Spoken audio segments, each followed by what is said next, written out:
Live.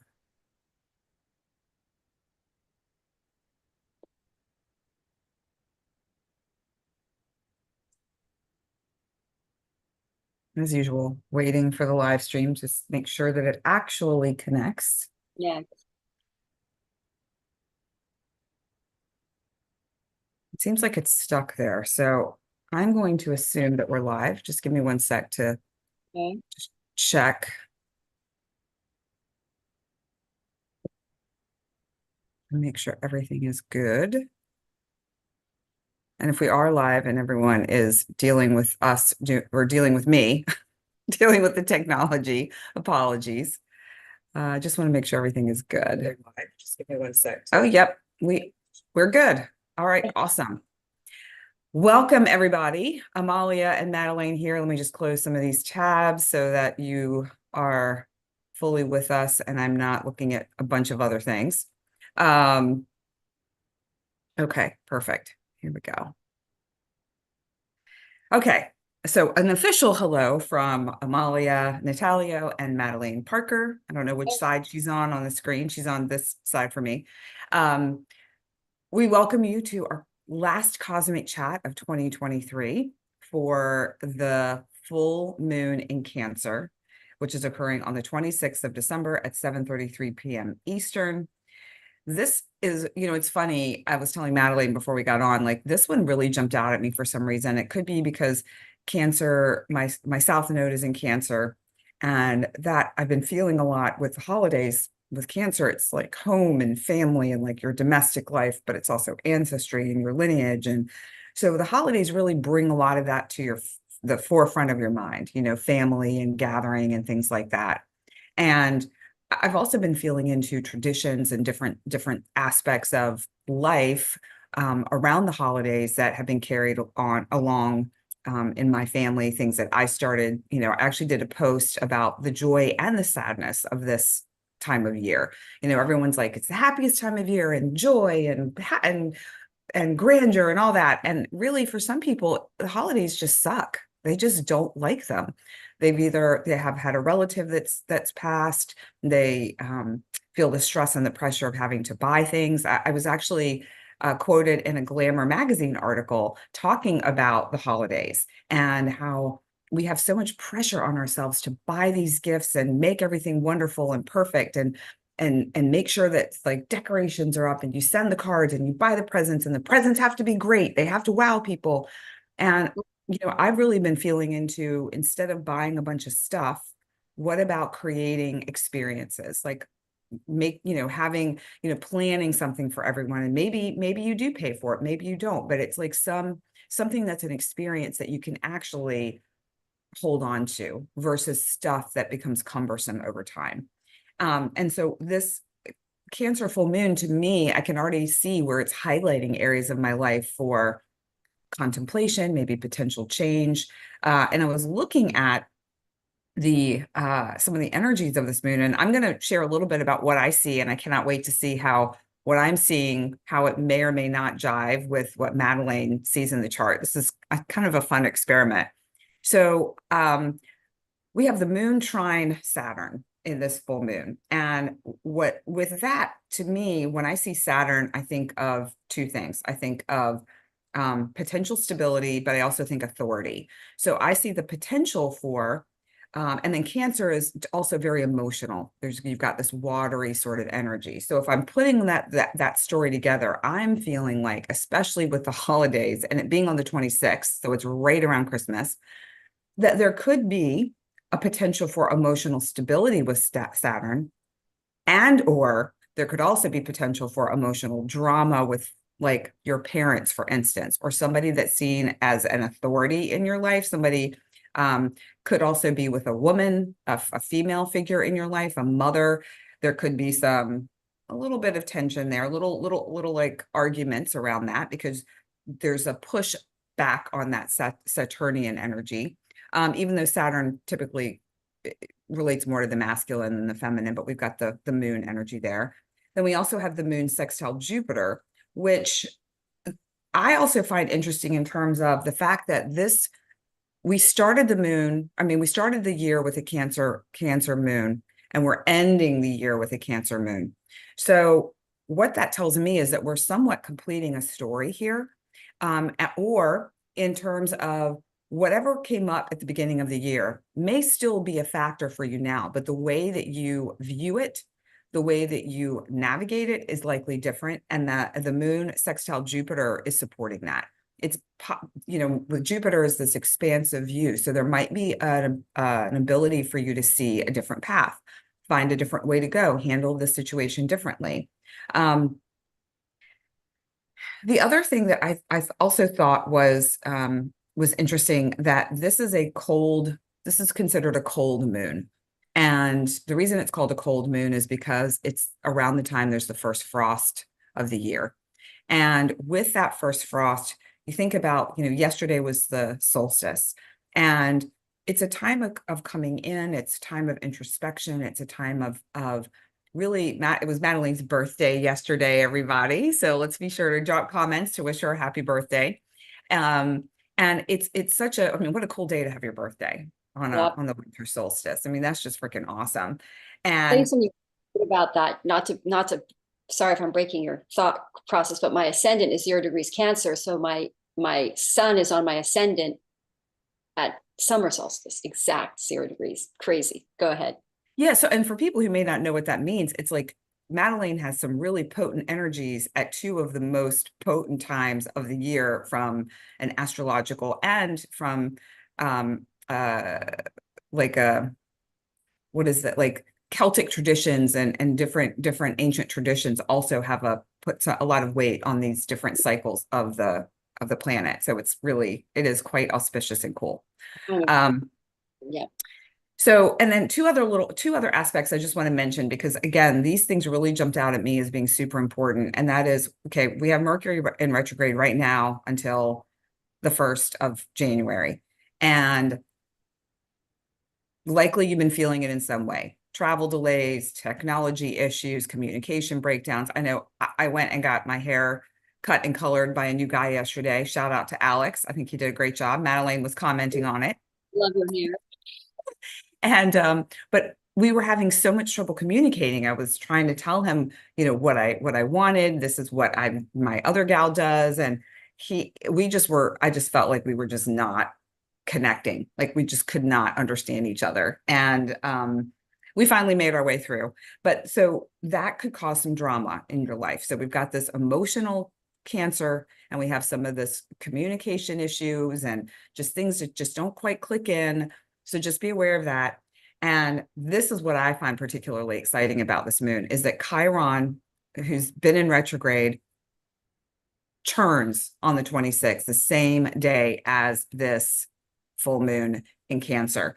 So I would say this would be an opportune time for some significant healing. Like you may, I know with the clients I've been working with, Chiron's been a big topic of conversation in a lot of the session work.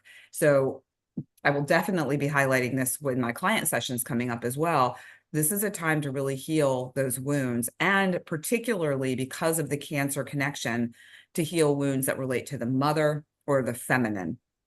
That's another big piece that's been coming up in my world as well, around those two things, shifting your relationship with the women in your life.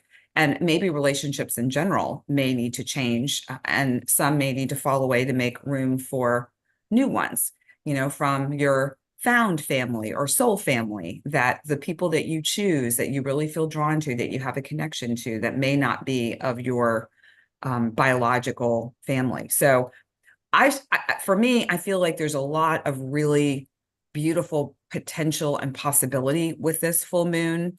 If we choose to take the time to look at it, I feel like coming into it from the solstice is even more powerful and potent. Yeah, my day got away from me yesterday. I was not able to take advantage of the solstice day. I'm doing that today. Madelaine had some beautiful rituals and things that she did for herself on her birthday, which I think is just so magical. I cannot wait to hear about how they unfold. But it's not too late to really take some time to set some intentions. It's a manifesting portal. We have a number of them throughout the year. Here's another one. And thinking, I would say the winter solstice is the most important manifesting portal. Well, tell me, I'd love to hear why. Say more about that. Yeah, because the sun is today, and that's why it's not too late, because it's 0 degrees sun today. So the sun today is now the day that it ends its darkness, its darkest hour, and is rebirth. Basically, the sun is reborn today. So it's at 0 degrees, and it is now going to proceed 2 longer days. So we're literally initiating that this is the point at which the sun will now grow that which we intend. So it's the shortest day. It's the end of the, so we've ended a cycle where the sun is getting darker and darker and darker, so the days are shorter, and now we're rebirthing to the days getting longer and longer and longer. Okay, I love that. That's a I mean, it's something I knew. Mm. However, the way you described it, I really love having that that perspective of, for me, I often think spring. Spring is that time. It is, However, yeah. however, I like what you're saying about, okay, this is the dark time. It's kind of like you've come into yourself enough in that stillness, in that darkness, to get clear on what it is that you would like to bring into the light. It's like coming from the inside and then shining that light out and allowing the universe to rain those blessings down on you, but needing that clarity for the universe to do that. Yes. And the other thing is that I just lost my train of thought. Oh, the the spring one is the planting of the seeds, the initiations, and it's more of an action energy because it's Aries. So it's more of the action energies. This is where because in astrology, the day you initiate things is extremely important. When you initiate things on certain planetary aspects, it's the most powerful. It can really make or break your manifestation. If you initiate on a really good day, if you initiate when there are all kinds of squares and blocks, it's going to be a little harder to manifest. But it really does show when you choose the right astrology to initiate things, it can really impact its success.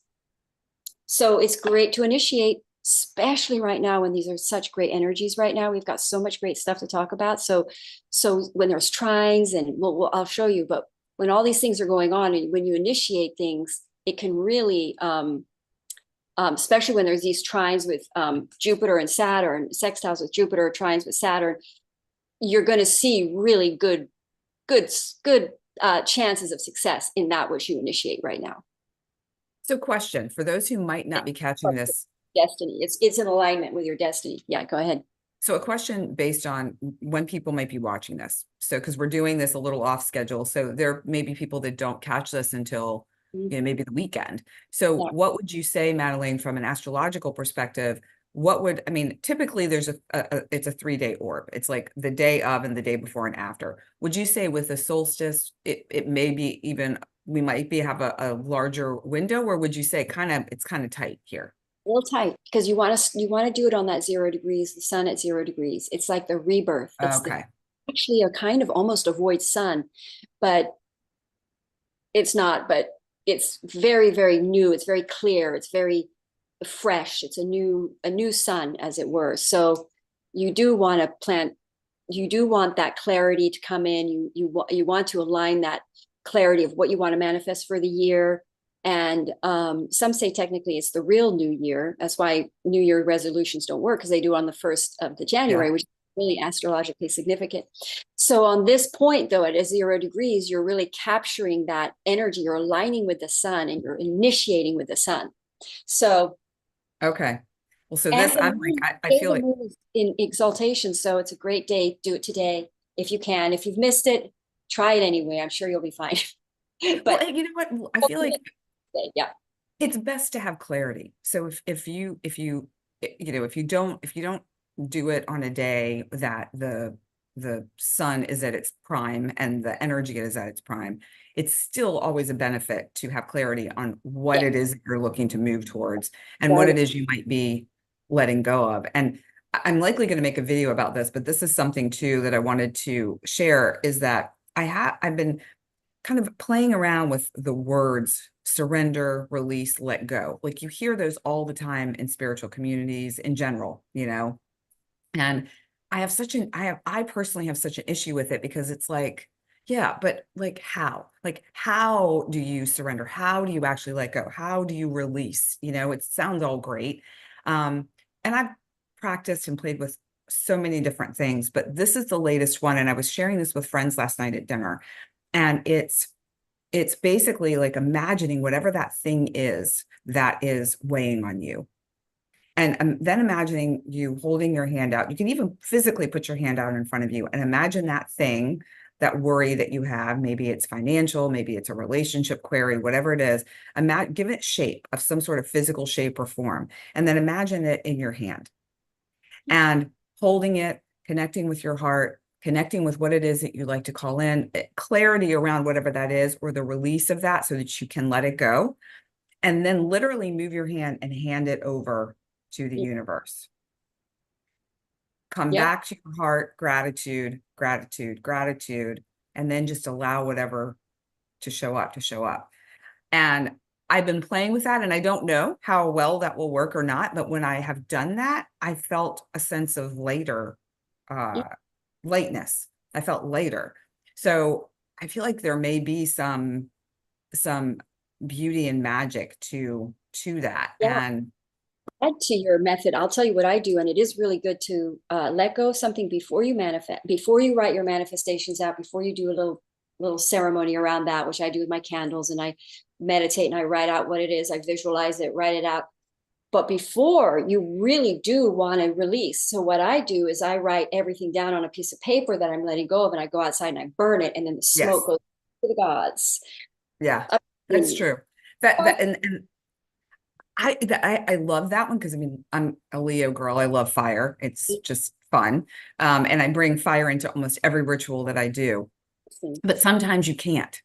And yeah. sometimes for me, I feel like when I'm writing it, I'm almost anchoring it in more versus releasing it.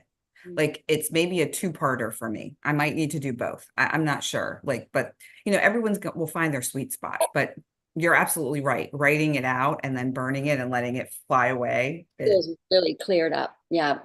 Yeah, that's a good one. That's a good one. So, anyway, so that's kind of my take on this moon. I just feel like it's really going to be, you know, one that you may or may not really notice depending on your planetary placements, but one that I feel for myself personally is very front and center. And I feel like some people will feel that ancestral familial part, particularly around the holiday season. And just be aware of if you're feeling any sadness and allowing any emotions that you feel to come up. If you're feeling upset, if you're feeling really joyful, like whatever it is, just to be aware of that, to allow it space to be there. And you know, and dig in a little deeper if it's an emotion that doesn't feel so hot. You know, what is that about? What's coming up for you? So, yeah. So, Madelaine, All right.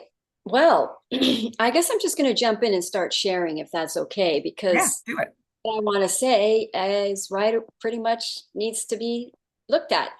So, cancer is, as we all know, it's also that disease. The reason that disease is called cancer is because it's rapid expansion, like makes lots, like the crab is cancer and it makes tons of baby crabs. It just makes tons of itself, and cancer just explodes. It's like when you have cancer, it just goes, it's like the cells just rapidly. So cancer is the energy of just, that's why Jupiter is exalted in the sign of Cancer, because Jupiter likes to expand things. So cancer is that, like it gives babies, it's lots of little baby crabs, it's cancer, the disease. It's really like, it makes a lot of reproductive things, right? It's very, very reproductive, very expansive. So Jupiter and Cancer together is like rapid expansion, easy expansion. Mm. Right? So Jupiter is, so Cancer, Jupiter is, let's go to Jupiter. So Jupiter's at 5 degrees here, making a sextile, which is really interesting because Jupiter is sextile in Cancer, and Cancer is Jupiter in exaltation. Now, everything is in water. We've got Venus in water, Scorpio. We've got Saturn in water, Pisces. Sorry, not everything, but a lot. We got the moon in water. Neptune is in water. Venus is chining Neptune. both in water. Saturn's in water. Did I leave anything out? Mercury is Capricorn. So then we got earth, water. Okay. So this is interesting. Still So feminine signs. yeah, So there's a theme for sure. very receptive energies, and full moons are the culminations, things coming into birth, into the material realm, like the 6 month gestation. The new moon for Cancer was July 17th. So anybody watching this can think back to July 17th if you initiated anything. And so now this full moon brings to fruition the results of the initiation efforts around 6 months ago. So we've had a gestation and now we're having this birth and we're having this rapid. So we're going to see this rapid expansion of something. And you touched on all of this revolving around family, home, property, real estate, place of living. And it's like a fruition of something. So your family, you're going to become clear as to who your family is. What is your family? Who, it doesn't necessarily mean your birth family. I sort of have an family myself, people I'm visiting here. And so it's a really good, I really like this full moon. I love that. You hear the wind. Oh, the wind is howling. So basically, let's go through everything here. We've got, so the sun and the moon opposing, the sun and the earth, the moon and water. We've got a sextile to Jupiter, which is also sextiling Saturn. Jupiter is also sextiling Saturn, and the full moon is trining Saturn, and Saturn is sextiling the sun. So something opens up and flows, goes easy, goes. And again, when you mention Saturn, it isn't in the water energy. So we're talking about, I want to say the heart, the empathic, the healing. And you were mentioning that healing relationships, maybe severed relationships from family come back together, become healed. Actually, that is crazy. On the 26th, my best friend and I are going to go visit her brother, and they had a kind of a falling out. And that day, they're fixing it. They're going to get together. We're all going to get together. She wants me to be there. I mean, it's crazy. It's happening right on that full moon. Oh, I Isn't that love that. That's so cool. Yeah, so we're seeing this sort of, it's a very blessed full moon. If you're going to have a full moon trined and sextile, because it's trining the sun and sextiling the moon, and Saturn is sextiling the sun and trining the moon, and Jupiter and Saturn are sextiling each other. I mean, really, that's just fantastic, because what are we looking at? Empathic, softness, forgiveness. What else? Let me think. Well, we're looking at authority, right? Because Saturn is the authority, is the parent. So there could be parental challenges with children that are healed, that are resolved, conflicts resolved. Now the full moon brings shall we say, a grounding, because that's what the full moon does. It like brings the ethereal into the material. We see the results of something that we've been working on in the ethereal, in our visuals, in our manifesting, in our energetic field. Now it becomes in the material realm, and we see the fruits of a shall we say, abundance, because Jupiter is abundance. Cancer in that energy of rapid expansion, we're looking at abundance. So, I mean, it could just be a very super abundant Christmas with lots of beautiful things in the home and food and, and we're talking about nurturing energy. So there's this nurturing energy between everybody. Everyone's feeling very, shall we say, forgiving and understanding and hoping that people feel better and caring about how. I'm even feeling that. I'm Cancer rising, so this is on my ascendant, but I already feel that way. It's like, oh, don't worry. Oh, no, don't worry. That's okay. Everybody's being super. Cancers are some of the nicest people. I mean, they're not like perfect, but they tend to be pretty empathic, pretty soft. It's a very soft energy with all that water. I'm not seeing too much in the way of like stresses or challenges. I mean, Mercury in retrograde in the sign of Sagittarius does bring up subjects from the past, and Mars is in Sagittarius, which can be very defensive kind of communication. And Mercury in retrograde, things can come up that perhaps, and it is squaring, it's squaring Neptune a little. Yeah, Mercury is squaring Neptune. Interesting. So what are we seeing there? We're seeing like confusions, miscommunications cleared up. And again, that Neptune energy in Pisces is super extra Neptunian, because when Neptune is in Pisces, its own sign, I mean, it's exaggerated. When the sun was squaring Neptune just recently, I'm like sitting there and going, I can't remember what I was about to say. I cannot remember. Mercury Neptune, it's like, it's possible it plays out that way where people just don't remember what they're going to say. They just sit there and I don't remember what I was going to say. But you know, what's really nice about that is it bypasses the ego, because that's what's going to increase. Everyone's going to be more heart-centered, not head ego-centered. So we're going to be communicating to each other more from the heart space rather than the head space. The head space remembers the fights or the arguments or the differences in opinions or the things that everyone did wrong that we're mad at, or that we just, you know, have decided not to forgive or not to sort of continue in, or to sort of hold your position about something. And with Mars and Sagittarius, people are very defensive. It's a very defensive energy. So about beliefs, you know, Sagittarius is about beliefs. So people could get argumentative around beliefs. But I think with all these energies so empathic, I think there is a forgiveness. Sometimes these squares end the conflict and the disagreements, there's a clarity. Maybe people talk about it, or maybe we don't talk about it. We just get over it and just forget about it and just communicate with heart, because there's so much going on politically in the world. There's so much crazy stuff going on that people can really, there's so many sides you can take that are confusing, that we change sides and we don't know what side we're on. You know, that we have to literally ask our souls, ask ourselves to communicate via heart rather than head, because that's what we really want to communicate from the heart. And so you can do that. You just say, Spirit, Jupiter, have me communicate through the heart, not the head, and watch how you change your communications with people.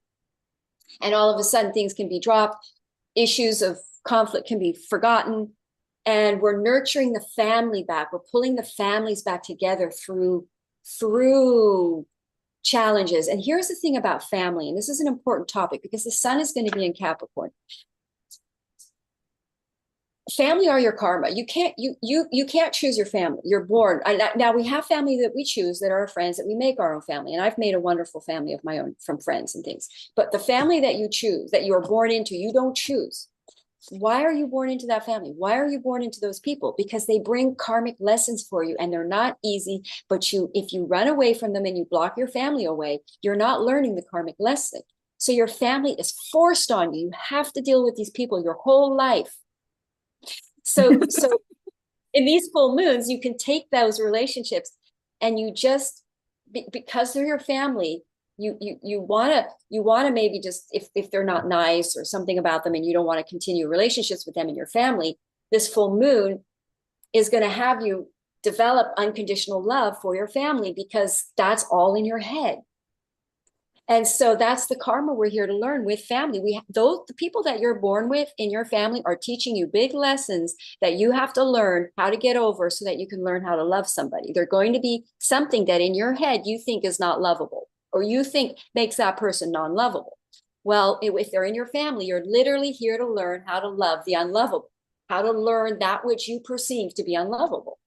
You know, there's another piece of that too, that I learned a number of years ago that really made an impression on me and really helps me whenever I have any sort of conflicts with family members. And, you know, I agree that in human form, we don't choose them like we do choose other people, but we did choose them on a soul level. And they have agreed to play this role in our life for us to learn this lesson or to have this particular experience. And I had a bit of a conflict with someone. I'm not going to go into details as to who it was. And this person, it was very like this, and it's not what I wished it to be. I wished it to be different, but I could not get beyond certain things that had occurred until I was in a deep meditation and I saw myself and this person together before we incarnated, laughing and talking and sharing a moment about like how fun it was going to be coming here and having this experience and talking about some of the things that were going to happen. and realizing like some of the biggest villains in my life, when I really go in or expand out, however you want to look at it, I Mhm. see that they're actually people that we have the most loving connection with, because they're willing to play the role of villain. They're willing to be the person that you really cannot stand. Now, that doesn't mean every person is. I'm not saying that at all. I'm just saying from my experience, when I look back at the people that have really caused distress for me, I can see now why they were playing the role that they were playing and why that was so important. And I'm able to show up in a loving way. And so maybe that helps somebody else who might be having some sort of conflict with someone, where they can see, okay, in human form, this person may drive me batty, but on a soul level, I understand what they're here to show me. And maybe you can have a conversation and navigate it differently. And I can say that I am in a much better place with this person and truly love them and appreciate them, and can open myself up to having a different type of relationship. Now, Yeah. that took time. It took time, and it's still something that's unfolding, but it's given me so much peace, Yes. and those involved also. Yeah. I find I've worked very, because when I realized my family were my karma, like it was a karmic journey, and that the destiny in karmic journeys is to love, is to get Mhm. over the thing that you perceive to be non-love and not lovable, or non able to do love transactions, as it were, to be loving. It's like that perception. Once you learn that lesson, and you know that's your lesson, you have to find out how to love anyway, and you do that. Oh my God, you feel like this incredible buoyancy. You feel like you're just Yeah. like flying in the air of love and light. Sorry to be corny, but this might be a little bit of a corny reading, because there is a lot of that kind of energy right now. So it is a beautiful Christmas energy. I mean, how fabulous, because the full moon, you're going to feel it on the full moon, but it builds. So these energies are there already. Right now, I'm already feeling kind of teary eyed. That's how this full moon's going to be. Everyone's going to be hugging each other and crying and saying, I love you. Oh, so it's like that just reminds me of back in high school and college. I don't know if anyone can relate to this, where you drink way too much, or if you're indulging in another substance or two, and you love everyone. Yeah. I love you, man. I love you, girl. I mean, you're the best. Like, I already feel it. My friends are texting me, I love you so much. I go, I love you so much. Don't worry, it's okay. Because my friends got stuck in a train strike yesterday, so they couldn't make it here for my little thing, but that's fine, but we're all like, no, it's okay, are you okay, are you okay? Everyone's caring about each other, Yeah. everybody's okay. So it's a beautiful energy. I mean, it's really great. So I'll Well, go back. I'm digging that. That's really great. So Oh, one thing, Madelaine, which I forgot to tell you before, is that we need to wrap a little earlier today. So if possible, we'll kind of zip through the signs. I love the hey, other than that, it's so happy and loving and kind and pulling the family together, and people are being nice, and it's, I was going to say, I feel like we did a really pretty thorough job of laying the foundation, or kind of like painting the picture of the energy.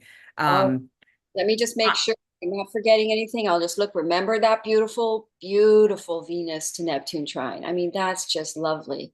That's just peace, beauty, romance. My card readings for people, and readings that there are a lot of relationships coming in. This is an energy of relationship. The sun being Capricorn, Saturn being in the picture is going to be long term. So whatever family that sort of culminates during this period, you are going to see sort of long term blessings. Whenever Saturn is in the transits in the picture, we're seeing shifts and changes for the long haul, 30 years or so. mm, Uh, okay. That's so big. That's yeah, big. Keep that. I mean, I yeah, really want to highlight that for people, like 30 years. yeah. So take a little time now to get clear. And Jupiter being in the Taurus energy, again, is a very grounding law. Jupiter in Taurus is creating foundations, is creating stability. People may not be seeing the abundant results as much as they want with Jupiter right now, but that's because it's cultivating the ground, it's creating stability, it's flattening the field so you can plant, it's creating stability so you can put your foundation. It's making the foundation. Saturn, again, is the energy of a foundation, structure. And so by the way, anytime you see a Jupiter-Saturn conjunction of any sort, or is Jupiter-Saturn aspect, you're looking at the calling, you're looking at work and calling coming together. So on a career level, if we're going to look at that as well on this full moon, people are dropping the ego barrier walls that are stopping them from stepping into their calling and their purpose. And there's this, since the Jupiter-Saturn conjunction in 2020, 12/21, we've had this is what, that was the initiation point, happened at 0 degrees Aquarius. We're initiating everybody being on their independent path, on their, which is what astrology is. It's like living your dharma, what you were here to do. And people are sort of waking up and walking their true path and finding their abundance that way, because that's actually where our true abundance is. So we're seeing these kinds of lunations where we have these contacts again between Jupiter and Saturn, which is blessing, supporting us on that dharmic path of our true purpose and true calling. So it's supportive of that, because the stability, in order to be really good at what you do or to be on your path, you have to have stability. You have to have family. The stronger the foundation of your life, the better your outer world is. Cancer is the inner world. It's your 4th house in astrology. It's your foundation for your life, is your family. In order to excel in the world, we have to have a stable family. We have to come from a stable root, the tree. So we're stabilizing that so we can do our calling, we can do our missions, we can make the world a better place, what we're here to do. So that's just a little added stuff right there. Yeah, I love that. I'm so glad that you added that in, because it feels really important too. You know, if you, when you think about, okay, so many of our wounds come from childhood. And before, like even while we were in utero, and to understand and to have that kind of in your mind, okay, that was the foundation that my life was laid upon, and how can I now heal some of those wounds, or move beyond some of those, or have some awareness around them and not let them affect me the same way that I have in the past. I know that's a big thing that's been coming up for me, is looking back at some childhood things. And you know, because of the work that I do, I'm also looking at other lifetimes. So it's not just healing in this lifetime. And I'm sure that many people that are watching this have the same experiences of being able to see other lives and access these other timelines, and heal these parts of ourselves, which will then have a beautiful ripple effect for us and our lineage in both directions of time. So it's a really powerfully potent time if you're able to sit with it and access it, and just slow down in this time of busyness. I mean, that's always a key. Just slow down. It's so crowded in London. I went Christmas shopping a couple days ago. London has gotten so crowded. Because I used to live here when I was younger, and it was not nearly this crowded. So yes, everyone's like busy, going crazy, running. Yes, it's true. And and that's to me like why I've kind of like taken a break from the holidays, because it's just, it's so much. I mean, I'm still doing some things, but I didn't put a tree up. I mean, you got a tree up behind you, Madelaine, and I know, but I'm just saying, you have one that's there. So yeah, it's just, and that was my choice, you know, the past couple of years. I'm sure I'll come back around, but just, you know, yeah. Especially a mother raising a bunch of kids, Christmas can be really stressful, because you got, you're cooking, doing it, you're doing a lot. So a lot. And I've been reflecting on that too, you know, for those who have, you know, have had shifts within their families, whether it's due to, you know, a divorce, like in my case, or it's due to, you know, someone transitioning from this earthly plane, some moving, or whatever it might be. There's so many factors that can play a role into how you feel at the holidays. Thanks for mentioning that word divorce, because this full moon will be, perhaps for many divorced people, the end of their time of singlehood and their time of having no family. You may have families reconnect, they come back together, they resume, or you find your new family. It becomes apparent who your new family is after divorce. So it's just a very happy full moon, I have to say. Well, it's really funny you say that because I was talking to my husband a few days ago, and we were talking about, I don't know, something about the holidays or whatever. And I was kind of sharing just like some tenderness on my heart about Christmas and it not being the same as it was. And, Mhm. I have one of my kids is around with his wife and my grandbaby, but then the other ones aren't here. And just it's just different. And he was like, well, listen, we're your family now, whether you like it or not. And it just kind of made me smile inside, and it paused for we had a little bit of a talk about that, not a big one, but it's true. It's like, really recognizing who your family is, and it may be slightly different than you've perceived it to be before, and embracing that and opening your heart to that. Well, you bring up a good point here because you can go in your headspace. This is where we're going to see the difference between what you think your family's supposed to be, who you think your family's supposed to be, or la la la, and you're disappointed because it's not, whatever, that family isn't treating you like family or whatever. And then you create a new family. Um, I lost my train of thought. Um, so what did you just say? Was just talking about how you're, sometimes it's like you have this vision of, I'm kind of piggybacking off of what you said. You have this vision of what your family was, and now it's something different. So take it Going from to be there. the heart family, not the head. So in other words, it's not what you Okay. think. It's going to be the truth. It's going to come from the heart. It's going to be the family you love. There's a true love here. There's love. It's real. It's beautiful, So it's not a head thing. It's not a choice, which is why it may not be the family that you thought. Yeah, it's Yes. true. It's true. Yeah. I love that. And I feel like that's really going to touch someone. And and whomever that is that hears that and that really just like lands for them, yay. Yes. Just hold on to that this holiday season for sure. So, okay, I also just want to share really quickly. I'm using a different deck today. I'm using the Spirit of the Animals Oracle deck by Jody Berg. Hold on, I got it. Bergsma, Jody Bergsma, and I'm going to put a link in the description below for anyone who is interested in this deck. I will say it is an affiliate link, so I will get a little tiny bit of Amazon love for it. But when I say a tiny bit, I mean literally like pennies. It's crazy. But this is a really beautiful deck that I do really enjoy. And if you enjoy the card read for today, definitely check it out and get it for yourself. And then I'm also going to be sharing a Getting Started with Cards course that I created quite a long time ago that I have not uh, promoted very much. But if you sign up, it'll be a free offering in 2024. So pop a little message in the description. I'm sorry, in the comments below. If you're on Madelaine's, see this on Madelaine's, then pop over to my page. I'll put the links for both of ours on in the description so that you're able to toggle back and forth. But, pop over to mine if you would like information about the free course.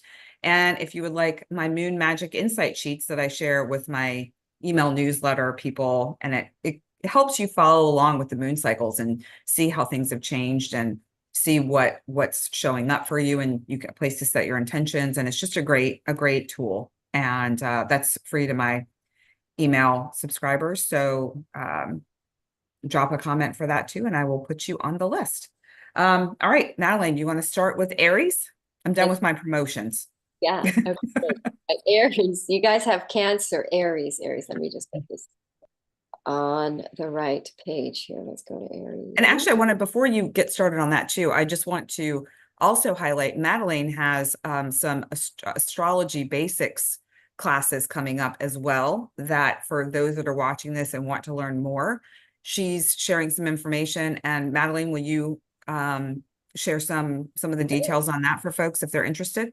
Yes, I'm going to be doing weekly live podcast reports, YouTube live lessons on astrology. I'm just doing very basic ones right now. I have a lot of clients who want to learn.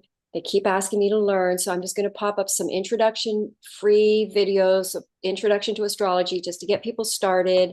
And so, yeah, look out for those. The last Perfect. one I think was not very good because it was Mercury retrograde and all the things I did to try to share a screen didn't work. going to keep doing it, and hopefully, so hang in there with me. The next one will be better. Well, So, and I think that's the thing. It's a learning, there's a learning curve with this technology. And those who have been with us for a while know where we started, mm, what, 2, 3 years ago. And it was kind of a shit show for part of my French at the beginning. But we, my stream night, and like my streaming is going great while I'm on Wi-Fi. So yeah. I know that's true. That's true. So yeah, that helps. Okay, so Aries. So Aries, let's take a look at you guys. So Cancer is your fourth house. So really great for Aries. You're going to find a new home, new family, move. There's a good chance you move. You could, I mean, Cancer over your fourth house, full moon in your fourth house, a new living location. You're going to have the sun in your 10th. It's going to impact your career house.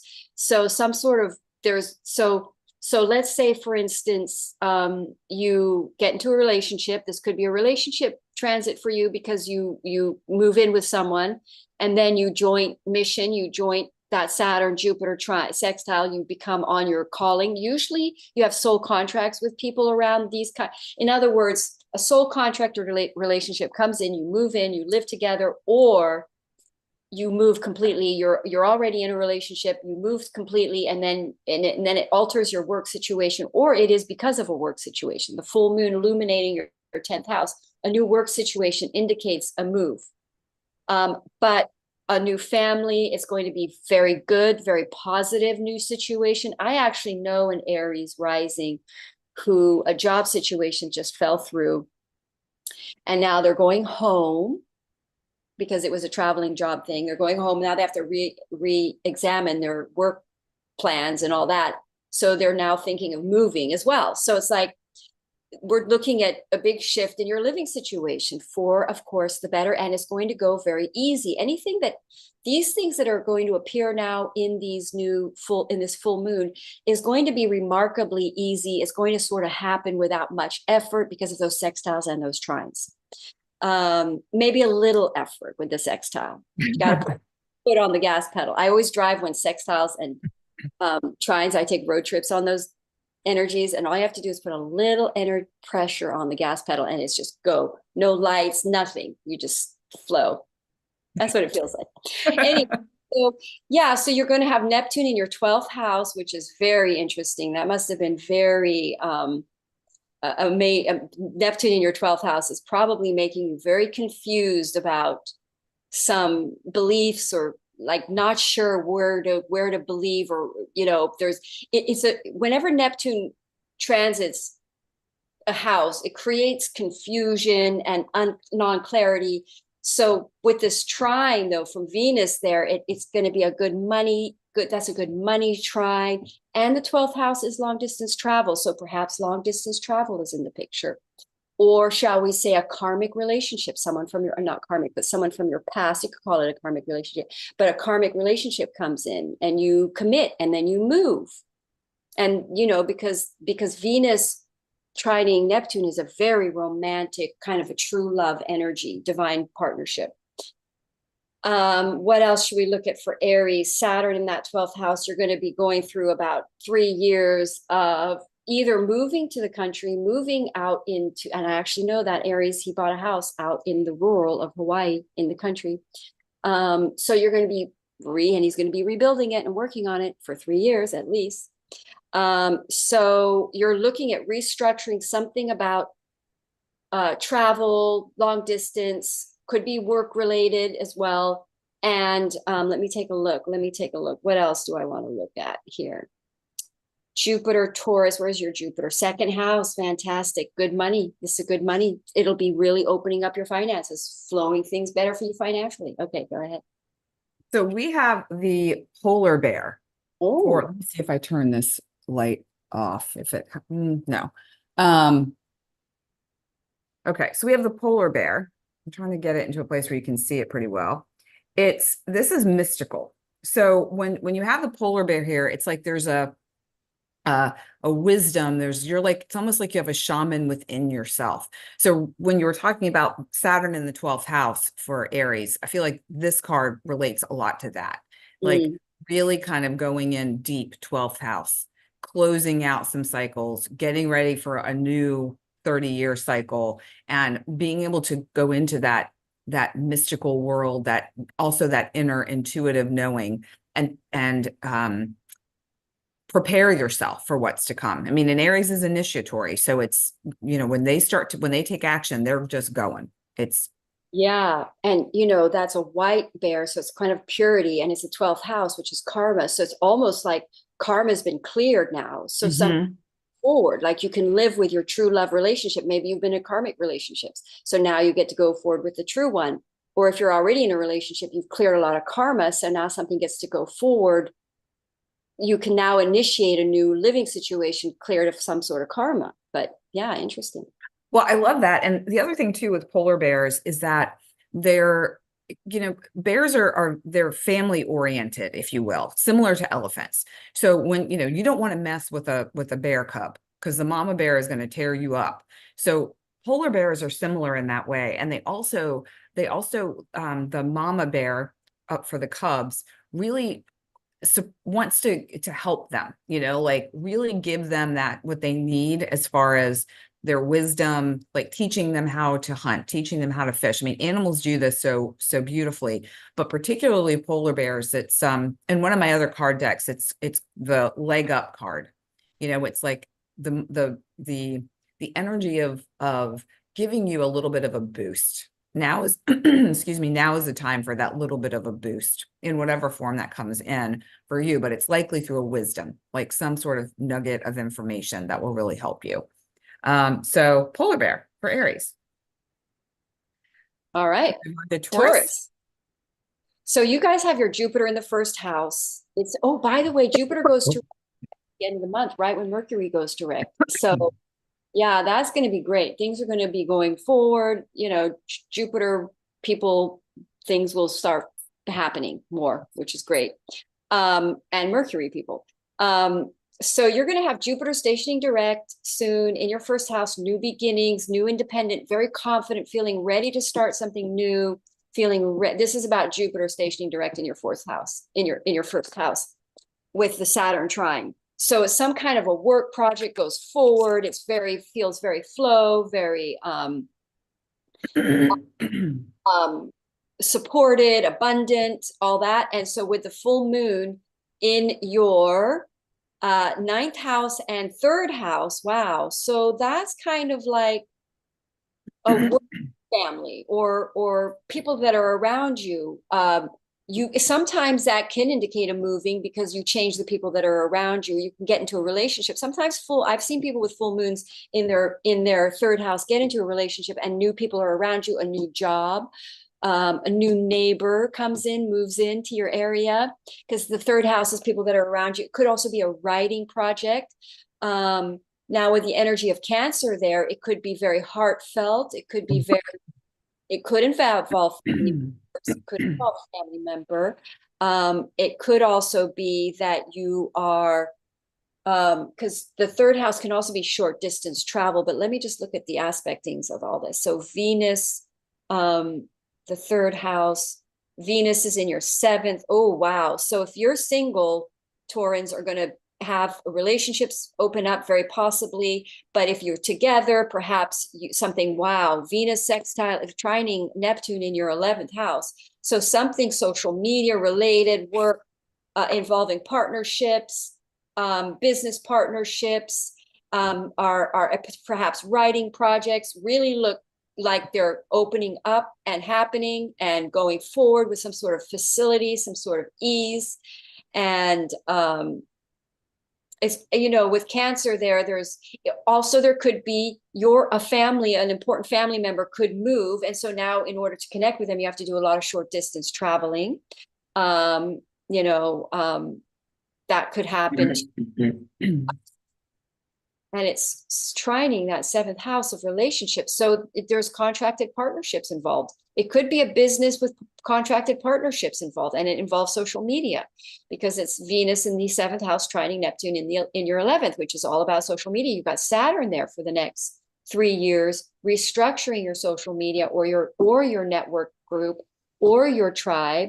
It's Saturn in the 11th house is kind of like very strong focus, hard work related to social media, networking, getting out there, all that kind of stuff. And restructuring, it's very much a website type of thing too, because your website, it could be the culmination of a struggle you've been having with a website, because your website could kind of be your home in a way, and sort of like culminating, bringing it to its, this full moon brings clarity, rapidly enables you to fix the website. You get clarity about how you want it to be, and you get there very quickly. Then opportunities open up, and you are structuring new friendship groups, new clients, new all of that. New client could come in, very possible. All right, Taurus, let's see what you got. So it's so interesting. Everything you were saying, I felt like, yep. Okay. Yep. So the writing, the website, the social media, like all of it. And actually, as you were saying that, a few other ideas dropped in. So thank you for that. And we have the heron for Taurus. And the heron reminds us to be patient. So I feel like everything that you were saying is all on track, but they're not necessarily going to be immediate things you see. When you write something, yes, but with a book, for instance, it's like my book is written, the editing is where I've gotten stalled. And so now it's like, just be patient with that process. So, you may finish something, but then it takes a little while to get it to print, or your website may look all shiny, new and beautiful, but bringing in the clients takes a little bit longer than you expect. It's like, those are the things that need to get done, but the patience to see the fruits of your labor is, I think, really important, especially for Taurus. Taurus, I wouldn't say they're exactly patient people. They're not as antsy as maybe Aries, but they like what they like, and they want it when they want it. And so it's a reminder to just be patient. It's all coming. And the heron too is obviously it's a bird. And so you're seeing things from a higher vantage point. It's, Taurus is earth, very grounded, very stable, but sometimes you need to see the bigger picture to know what path to take and what tweaks need to be made or what things need to be shared. So we have the heron for Taurus. Yeah, and why that's very interesting to me is patience. The temperance card is the card that represents Sagittarius in the tarot deck, and Sagittarius is Jupiter. Jupiter rules Sagittarius, and Jupiter, the card is saying, be patient, because when Jupiter goes direct, because the temperance cards represent Sagittarius, which is ruled by Jupiter. So in other words, things are going to go when that Jupiter stations direct in your first house. Oh yeah, I love that. I love that interpretation. That makes some people may really Weeks. Yeah, that's not far. That's pretty great. Maybe saying, look, you're not going to see it right on the day of the full moon, but don't worry, just be patient a couple of weeks. As soon as that Jupiter stations direct. And then when the planet stations direct, because it went into retrograde at about 10 degrees, you'll see the manifestation sort of hit right as it comes back, or nearing the point at which it went into retrograde. So it could even be up till then. So just that's what it's saying. In a couple of weeks is nothing. People can wait a couple of weeks. That's easy. Easy peasy. All right, Gemini. Gemini, smarty pants. Gemini are smarty people. They're smart people. Okay. You guys have this full moon in your second house. So I would say that now, friends can feel like family. So some sort of financial new start, accumulation financially, which is interesting because I have a Gemini friend who, so financial assistance through friends, or in other words, the reason I'm saying friends is because, or family, you could use family, people that are around you bring you a financial opportunity or financial results or abundance that stabilizes could even be stabilizing your family, or you could make money, or there could be some sort of financial opportunity that shifts your living situation or makes it more stable. You could make more money so you can afford a better living situation, or your family, or there could be, because it's the 8th house, a family member could pass. So you get inheritance with the sun there in the 8th. That was literally what I was thinking when you were sharing that. Yeah. And some sort of fear-based tension or trauma with family. And I know this Gemini is going through that too, and now gets cleared up.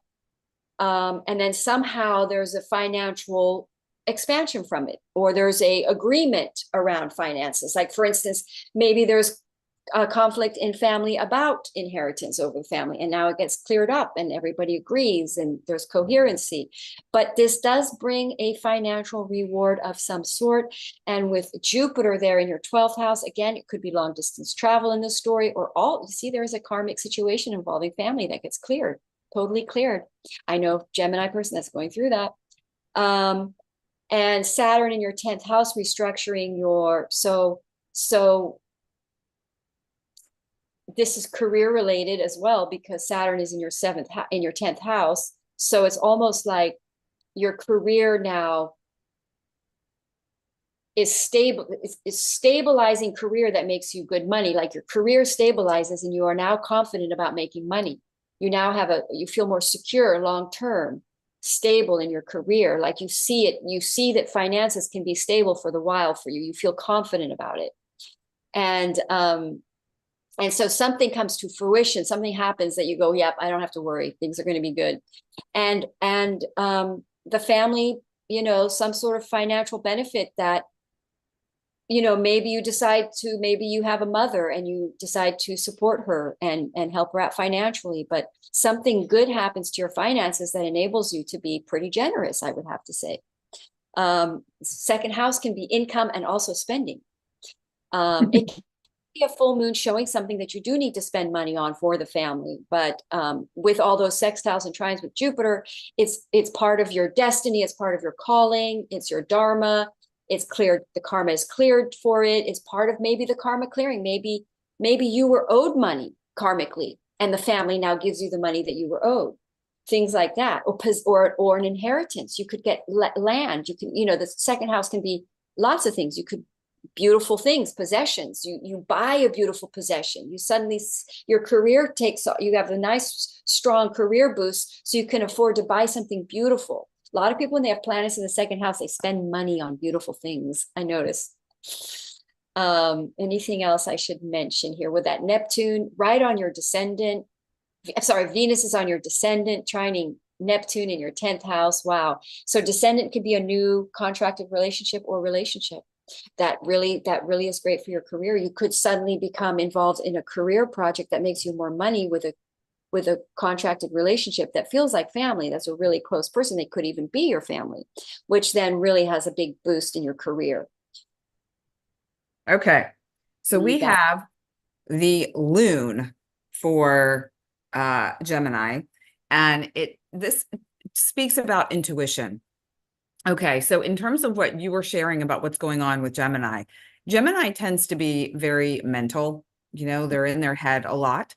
And we have Cancer that can be very intuitive, very much that inner world. So this is a reminder for Gemini to tune into their intuition a bit more, to go inside, to access that wisdom that's there instead of spending so much time in their head. And again, we have another bird. So it's, being able to see the bigger picture, being able to make decisions and take a pathway that's really connected to your intuitive, your inner knowing versus, constantly, it's kind of the opposite. It's like constantly looking out and around, so this is a slightly, to me, a different interpretation than the last one with the heron, because it's a different energetic with Gemini. And what else do I want to say about this? The Lune too, this is the message on this talks to listening to the song of your soul. And so I feel like, again, it's just reiterating and reinforcing that point with Gemini to come in, go here and really feel into. Because this Gemini friend I have who is preparing for a big art show was struggling, and then she shifted and went very inward about it all and started making decisions very intuitively, took a lot of time. That really resonates, that card. Yeah. Yep. Yeah. One other thing, I just popped over to YouTube to check out the comments, and Cindy wishes you happy birthday, Madelaine. And Cindy Taylor. Hi, Cindy. Thank you. And she wants you to send her the info for the tarot course and would like to be on both of our email lists. So I said to email For anyone who's interested in signing up for any of the things, Madelaine and my information is below, but you can also email me at info@KarmicKindness, KarmicKindness.com. And I can make sure that Madelaine gets your information and I can send you mine. And my email for this upcoming moon is coming out on the 26th. So if you want that very first Moon Magic Insight sheet for this one, let me know by Christmas, because I will set that up probably before Christmas. So yeah, excited to have you here, Cindy, and appreciate you tuning in and watching and being here with us. She's there. Yay. All right. Okay. So now we are going to go to Cancer. Cancer. Wow. Okay, Cancer. So this is really great for Cancer because, your sign is exalted in Jupiter. You're having a beautiful sextile from Jupiter. It's just about to go direct. A lot of Cancers have been clearing a lot of karma with Pluto in their 7th house. So most Cancers I know, Cancer rising, I know most. And Cancers have been single for a long time because of Pluto going into their 7th house, restructuring relationships, death and rebirth, total transformation around relationship issues. Most Cancers have codependency issues with relationship, having that they have Capricorn over their 7th house. So they're really clearing attachment issues to relationships.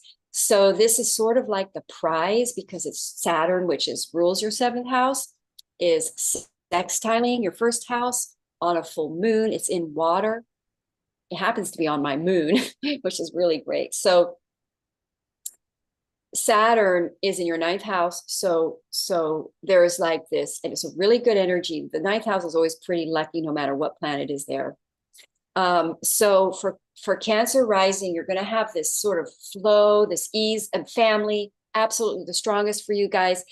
Family, new home, new living situation, new family comes in. It's, when I say new, you've already initiated something around this in July, but it appears it now is in the material plane. It happens, and you've got Mercury Cazimi. You got the Mercury opposite Mercury's now in Sagittarius. So the sun is in your 7th house on your descendant.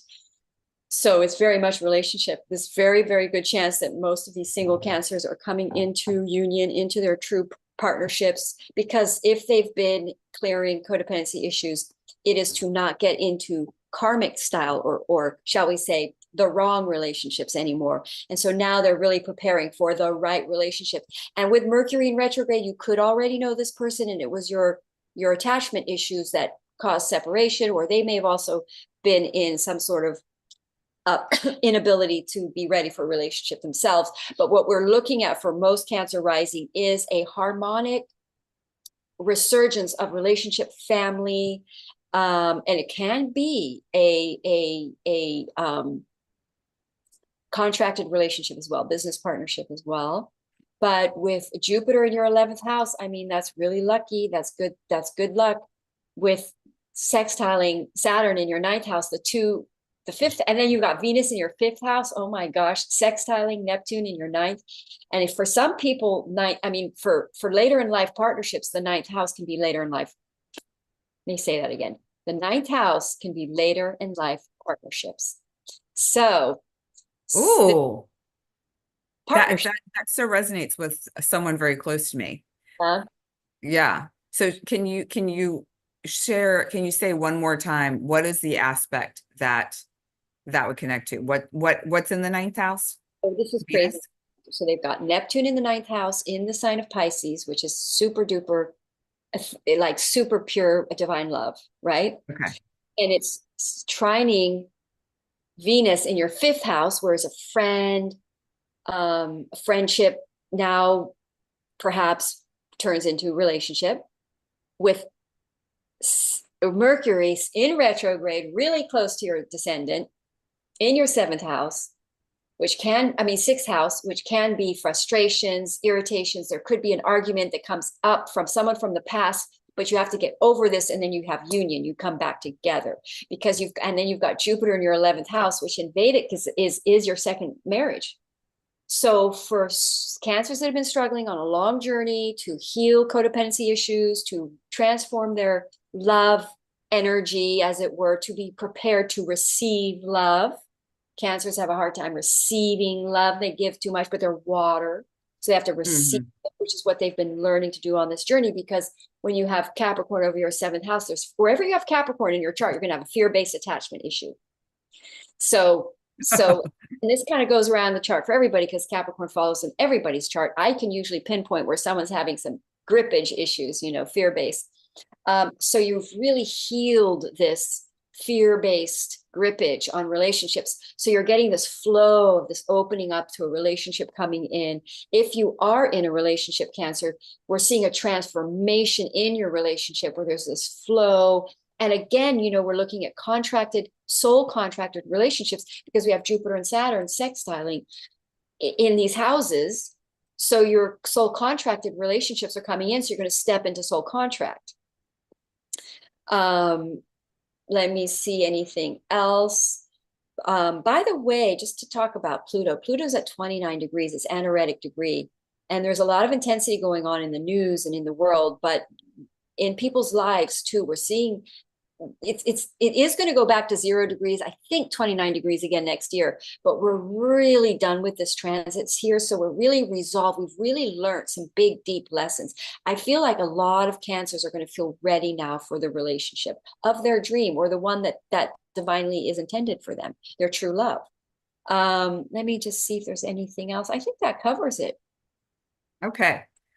We're probably going to have to zip through the other ones, Madelaine, because I've got to go in the next like 20 minutes. It's not a very rushy energy, so we have to speed it.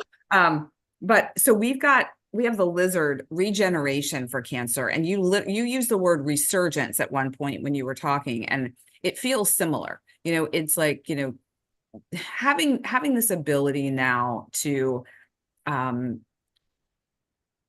of, I see it like you're coming within so that you can rejuvenate yourself, that you can access the love for yourself, and then you can pour that out, which Cancerians can do really, really well, but they often forget to bring it back here. So it's that reminder, kind of like the plain oxygen mask analogy that's overused in my opinion, but it's a great way to describe this energy of, really now, especially at this holiday season, I am certain that most Cancerians, if they're in a situation, particularly with young children, for instance, they are busting their butts to make everything feel really, really great for other people, and maybe forgetting about themselves. So it's a reminder to come back within in order to rejuvenate, regenerate, and then be able to express out. And if you're depleting yourself, you're not helping anyone. Yes, this is a full nurturance, self-nurturance all around that zodiac clock. Yeah. Yeah, Right. exactly. Speedy. All right, Leo. Let's get to Leo. So this is going to be in your 12th house. Full moon. You either decide full moon, a travel, long distance travel. I would always have to just throw that in there, the 12th house. But it's definitely the karmic resolve. Definitely a karmic issue is resolved. And then, and so you've got the sun in your 6th, an area of frustration, an area of anger. You could have had a conflict with a mother, which now gets resolved. And it was karmic. There's some karmic issues there. And it could be around beliefs, because we've got this. And now you find an agreement, or you find a way to, shall we say, find harmony. There's a real wow, there's such a nice trine to that Saturn. Everything's pointing to that Saturn. And so for Leo, Saturn is in the 8th house. So a stability, Saturn transiting your 8th house stabilizes your finances, though it doesn't feel that way, but eventually you become more stable. But Jupiter's in your 10th, great for Leo career, because they've got the sun in their 6th, which often can be the accumulation or the result of a work situation. Your day-to-day life shifts, your routines change, something happens or comes to, like some kind of a work project comes to materialization, which shifts and changes your busyness. You could be very, very busy, or you become proactive around a career thing, work thing. Let me just speed this up. Jupiter in your 10th, going direct, something with work now goes forward. that felt stalled. Jupiter in retrograde can feel pretty stalling in certain things, stall certain things. Venus is sextiling your seventh. So, no, Neptune is trining Neptune in the eighth house. So there could be a nice partnership comes in when you join your finances together, your romantic partnership, you join finances on a project, a work project. Okay, I guess I should stop there. Oh, you did a great job with that. I feel very complete with Leo, because I was thinking, dang it, I asked her to tighten it up right before it's my sun sign. But no, I feel like that would be the Mercury retrograde. Mercury retrograde in your fifth house, friendships from the past coming in, communicating, and perhaps a project goes forward with friendships. So go ahead. so hilarious you say that, because literally right as we started this, a friend of mine from high school messaged me. Yeah, No. he literally did. I don't know what he said, but I just saw the message came through. I didn't read it. And yeah, I mean, I'm definitely working on completing things. My day to day has shifted. I am super freaking busy right now, like constantly going and trying to find time for everything. I love this animal for Leo. It is the wolf, Nice. Pathfinder. So with the wolf, like, first of all, wolves live in packs, which I also love. I love that sort of like, we're here to support each other, help each other, be there for one another. I'm seeing that showing up a lot in my life. And also finding that path, like knowing where to go, knowing what turns to take, knowing what to avoid, really trusting your instincts on where you're headed, where you think, where to put your attention. Money being a factor too, like where to invest, where to, how to create a structure for the future and that feels secure and stable. I've got a Taurus moon, so I'm looking for secure and stable. And there's not very many places right now that are secure and stable. So it's just really trusting that instinct. So the wolf for Leo, just trust your instincts. The path will unfold. Yeah, you can feel things are going to stabilize. I think for everybody, I think everybody has felt a sense of lack of stability. But as soon as this Jupiter stations direct in the sign of Taurus, I think in general, everyone's going to feel very abundantly grounded and like I feel that way about my work. Even it's like I'm getting a lot of signs and things and comments and contacts that help me to feel pretty secure about what I'm doing here. Yeah, And that's what Leo are going to start seeing in their career because it's in their 10th house. let's go. All right, Yeah. Virgo. Virgo, whipping along here. Virgo, you have this full moon in your fifth house relationship. Boy, Virgos really do look like a nice, beautiful, divine partnership coming in, a friend that turns into a relationship. Mercury retrograde in your fourth, going back, communicating with an old friend. I do know Virgo who went back and visited an old friend and they're communicating with them. But a living situation, you could go back and move in with somebody, a living situation, a friend from the past comes in. The moon is in your 11th house, which illuminates the full moon there. You see your true tribe, a new tribe, friends, groups of people that are your true family, like a true tribe, your family tribe. And moon in the 11th house is notoriety, becoming more well known, recognition. You could suddenly become recognized, and it trines your third house with Venus. I'm sorry, what am I saying? The moon isn't trining the Venus. Venus is trining the Neptune, which is in your 7th house. Wow. So yeah, very much a relationship transit for Virgos. If you're single, this really looks like a good situation where a relationship could come forward for you, or just a really good new friend. You could make a really new best friend, a fated new friendship. Or you become reconnected with an old friend that you've lost. And also the 5th house is collaborative creative projects. So a collaborative creative project now comes forward. It's also the house of entrepreneurship. Perhaps an entrepreneurial thing that you've been working on now comes to fruition. It can actually start making you money because of all these trines and sextiles of Saturn and Jupiter. And it is your calling. Soul contracted friendships with your business, with an entrepreneurial project going forward. So what I find so interesting about the snow leopard for Virgo is that the message is self-reliance, and everything that you've been talking about is about collaboration.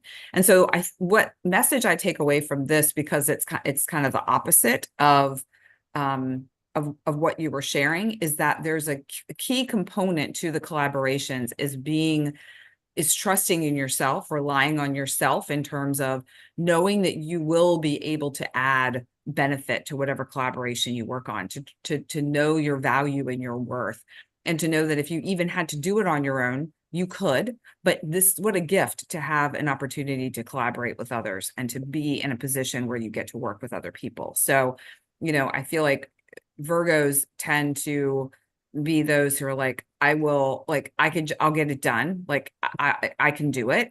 And that's great because you can. And to know that and to trust that, but also open yourself up to the possibility of collaborations. And That would be very much a collaborative full moon because of that being in your 11th house. yeah. So you perhaps could start a social media project. You could start a website, social media, or the help to do it arrives from a family member, something like that. All right. Which is cool. All right. Libra. Yeah, Libra. So Libra have this in their full moon in their 10th house. And the sun is in their 4th. So we really are seeing a shift in the living situation, family, new family. They've got the North Node in their 7th house, which I haven't been talking about the North Node, but that's a new relationship or some sort of strong partnership, collaborative partnership or business partnership is very much a part of this. Jupiter sextiling the moon. So there's joint partnerships, joint financing coming in, and perhaps changing your living situation, which then alters a career path. And Neptune in your Venus in your 2nd house, sextiling Neptune in your 6th house, almost. Neptune's at 25 degrees, so it's almost about ready to go into Aries on your descendant. So this is a very much a relationship shift. If you're already in a relationship, some sort of very abundant financial partnership. This is very much a soul contracted time for everybody, where you take on a work that is really your divinely intuitive desire, love what you love, but it involves potentially your mate, your person, to go into collaboration with or support. And again, Jupiter's in your 8th house, so a lot is happening with your joint financing. And the moon being in your 10th house is work, but also with sometimes a full moon in your 10th house just means change of status. You become single, you become in a relationship. So for Aries, there's a good chance if you're single, you become in a relationship. And by the way, this is a very long-term relationship because it involves Saturn. And we are not talking about karmic relationships with a Venus trining Neptune. We're talking about true love, long-term. If you're already in your true love long-term relationship, by the way, if you're not, that the universe is going to shake that up in this Libra South Node era. So your long-term relationships, if you're in a relationship, your long-term relationships, you finally get into alignment with your soul contract and what you're here to do together. Dig it. And Libra, we've got the elephant, one of my most favorite animals. And the elephant is the message of greatness. And everything that you talked about just kind of felt like that. The 10th house, it's your career, 4th house, home, both of those things are so much a part of who we are. And to bring that greatness into the forefront, elephants, like I was saying before, very family oriented, very much about community and togetherness and looking out for each other. Librans are very much about that too, harmony within their relationships. So it's reiterating that and just reminding you too that you have everything that you need. Lean on your family if you need to. Trust that process, and you're destined for greatness. Something will show up that's big and bold, like the elephant. And that may be you showing up in that way, big and bold, like the elephant. No longer afraid to well, that is Libra are right now because they have the South Node in their ascent on their 1st house. So they're letting go of that getting along to go along energy and being perhaps more Aries because they've got Aries in their 7th. The nodes are in Aries, so they're feeling more initiative and bold and all that. All right. All that good stuff. Okay, Scorpio. Scorpio. So you have it, the moon in your ninth house. So I would say that there's a awakening or a realization or a sort of understanding who your spiritual family are, or let's just say a full moon in the ninth house usually is an awakening. You suddenly realize who your true family are. It could be travel. You could it could be other cultures. You could travel to your family or travel, you know, there's a good chance maybe you move country, you change country. The sun is in your third house, which is also sort of a moving, short distance traveling. But mostly I discover full moons in the ninth house. You have a revelation, you have a realization, you learn something, or you could suddenly really know what you want to learn, where you want to go to school. You initiated or you may have applied to a university and now you get in, you get results, because it could be a 2-week window that this happens in. So you decide, now where you're going to go to school, where you're going to get educated, what you're going to, and let's just look at some of this. Jupiter in your seventh house.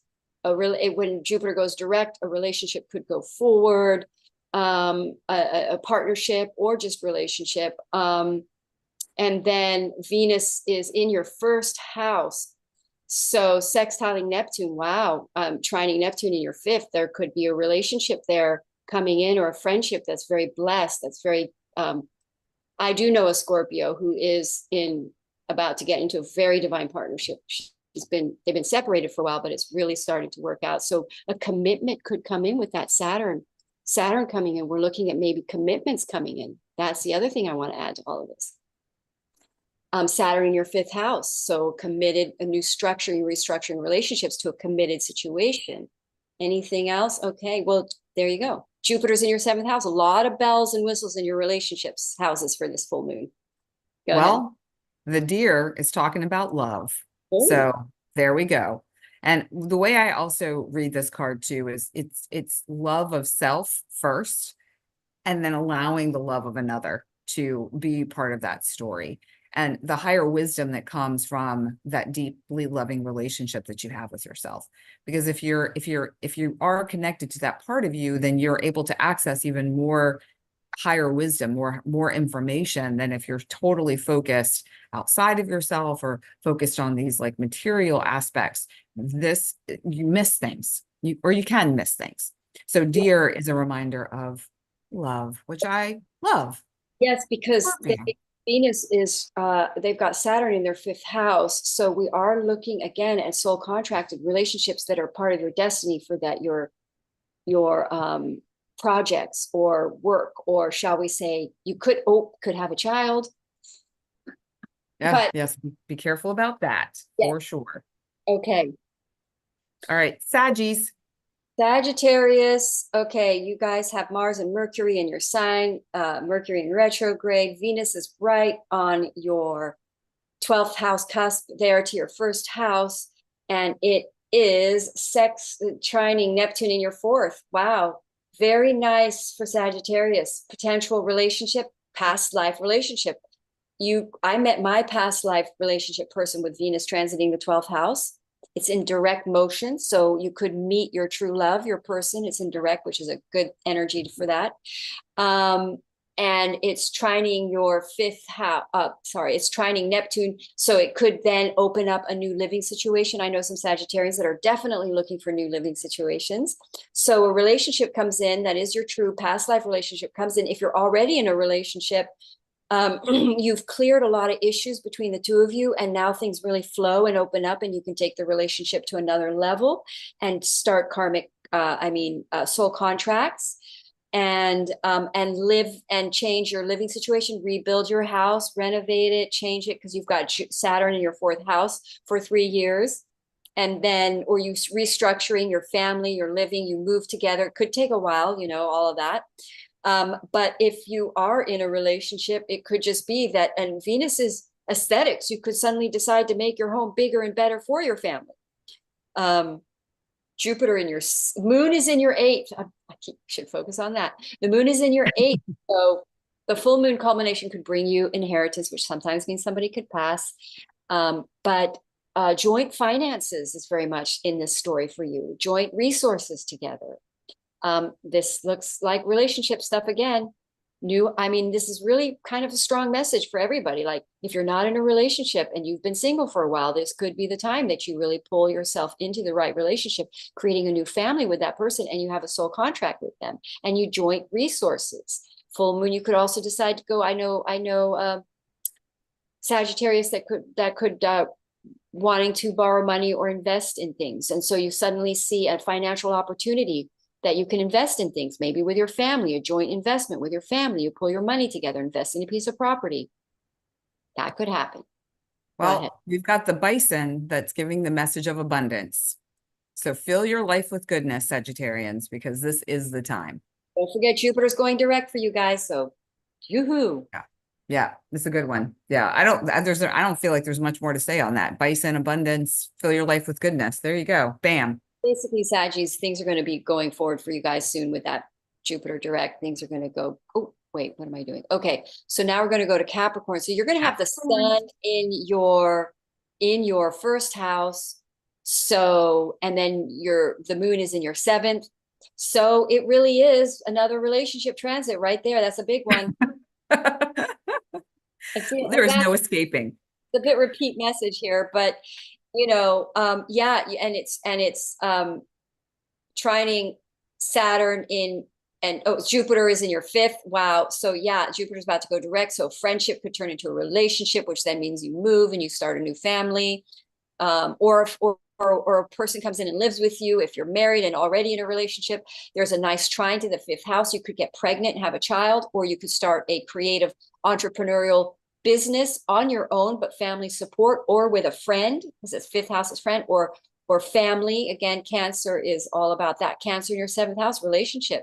And Venus is in your 11th house, and it's sextiling Neptune in your third. Again, that could very well, with Mercury retrograde, someone from the past, a friendship from the past turns into a relationship.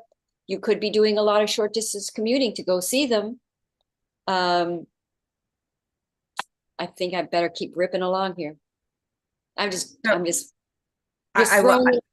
No, I know. I love it. I love it. I love when you get on a roll like that, Madelaine. It's just like, yeah, I go. Yeah. We have the goose inner knowing for Capricorns. And it says, you are a brave traveler. Your soul knows the way. When I read that, that felt so true for Capricorns, is that they often can get in their own way, like trying to figure out all of the details of what they need to do. And like, they continue to like push on things that they think that are the path, but they're really not trusting their own inner knowing, and they're getting in their own way sometimes. So trust your soul is guiding you. Trust the messages that are coming through. And trust that inner knowing, access that part of yourself, and go from there. Even if it seems crazy, even if it seems like it's not going to pan out, there's something that you may not be seeing that might be revealed during this moon that you can take. Saturn ruled people and Jupiter ruled people, because we're having that sextile with Saturn and Jupiter. There's going to be a really easy flow in some sort of a change or shift. It's very positive. It's going to go very easy, very much like the energy of that card, like flowing really fast, things moving quickly. Yeah. And it could be too, I mean, this may have to do with your relationship, taking your relationship to another level, allowing it to open up and blossom in a way that you weren't thinking that would be possible for you. Like it just seemed like that doesn't work, but actually it does. Yeah. And with Pluto at that end degree, we've really cleared a big Saturn. Pluto is in the sign of Capricorn. So for Capricorn, they've really cleared a lot of karma, which now opens things up. And once you clear that karma, it's like things flow. The energy is there. It's cleared. It's cleared. Yeah. Energy flows. All right. Aquarius, again, another Saturn ruled sign. So you guys have this full moon in your sixth house. So a resolve to health issues a resolve, like better around something that was involving your health has now been cleared. It's better. And it could be a family family, you know, what's the word? When you get it from the family lineage, what's that word? Oh, like an inherited, Yeah, uh, yeah.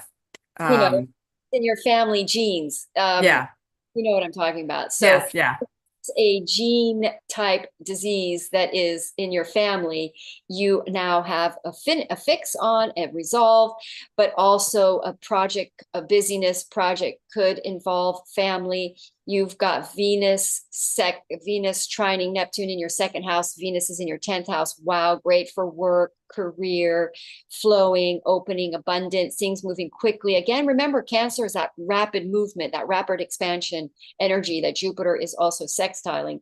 So finances, good for finances, things opening up and flowing for your money from Venus, because Venus is also represents money, and it's in your, and Neptune is in your second house. So this is real sort of a go for career involving good benefit, or could involve your partner, but also just a really nice aspect to your finances, improving finances. And then the moon being in your sixth house can initiate something that's going to make you very busy. So some sort of new financial progressive thing that can involve family or your mate, your person, but finances are very good with this career shift. You have Saturn in your second house. This is the, and Saturn is at like 1 or 2, it's at 2 degrees, right? 3 degrees.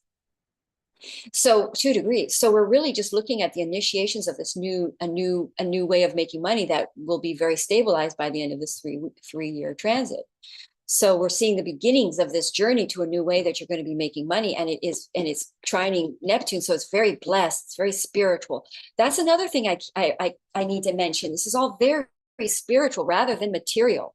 Sort of like energy, is what this is all about. So moon in your sixth house, resolve to some frustrations, or you had an enemy fight with a sibling or family member, which is resolved. Go ahead. So we have the swan, and the message is grace. And I know some Aquarians who have had some struggles, and will be very happy to see the new financial and monetary pathways opening up for them. Having the grace to navigate some of the trials and tribulations that have come your way, and that may continue to come your way for a little while as things settle. Yes. Tapping into that grace that you carry within you, and knowing that everything will work out okay as long as you stay in that spirit of grace. I feel like that's one of the messages, is don't let these things rattle you to the point where you start acting outside of your integrity, or focusing on all of the things that are going wrong. It's like having the grace of a swan, where you stand with your head held high and you glide across the water, and these things are not rattling you, they're not shaking you. Your feet are moving big time under that water. You're still doing that stuff, but you're holding yourself together, you're holding yourself in grace, and you're going to continue, you will begin to draw more of that to you when you're in that energetic state. So the swan, grace. Great. So somehow I've got the sun for Pisces, and it's just going to go back here all the way. I don't know how to do it this way. Yeah, because I think it's Um, I 5th want, and yeah. 11th. Okay, good. Here we go. Okay, so the sun now, here we go. We're good. Okay, so that's going to be, wow, Pisces. Woo, good. I'm so glad my sun is rising sign Pisces. You're going to have the moon in your fifth house. So again, if you're pregnant, if you're pregnant, you could give birth that day, by the way. But this is very much a pregnancy transit. Also, shall we say, an entrepreneurial, the metaphor of a baby, your baby. Maybe you've been working on an entrepreneurial project, creative project. Most Pisces rising are artists, so a creative thing, the culmination of it shows a project working on with friends becomes materialized. Also a new friend, you meet a new friend, or a person you met a while ago now becomes a new friend, and you collaborate on a creative project. Sun in the 11th could be you become known for something, you get notoriety, or you get out there. You now have an open door to invitation to be seen somewhere, or to speak publicly, or to get out there. I know Pisces rising who could be in that position, or you become more known. You could get published if you were writing something. Sometimes the fifth house can be a creative writing project, and you get published. Writing is an entrepreneurial venture, so writing can be the fifth house. Saturn in your first house, you're becoming very responsible, taking on you're in very serious mode, working very hard right now, Pisces. Neptune, Venus is in your ninth, so some sort of blessing around traveling, money involving traveling, or shall we say, like, for instance, if you're a musician, maybe you get invited to travel and perform. What else? I do know a Pisces rising who is traveling to do their art show in Venice. So this looks, what else? So yeah, creativity for Pisces, something very creative that you might get some kind of invitation or recognition around a creative project that you've been struggling on or working on now comes to fruition. It now creates financial stability for you. You can see that you'll financially succeed through this, or there will be results. Because of the Jupiter Saturn thing. It's aligning. Jupiter Saturn sextile is trying to open the doors for everyone to continue. Jupiter Saturn wants everyone to succeed on their individual independent paths. So anything else can I say? Sun in the 11th.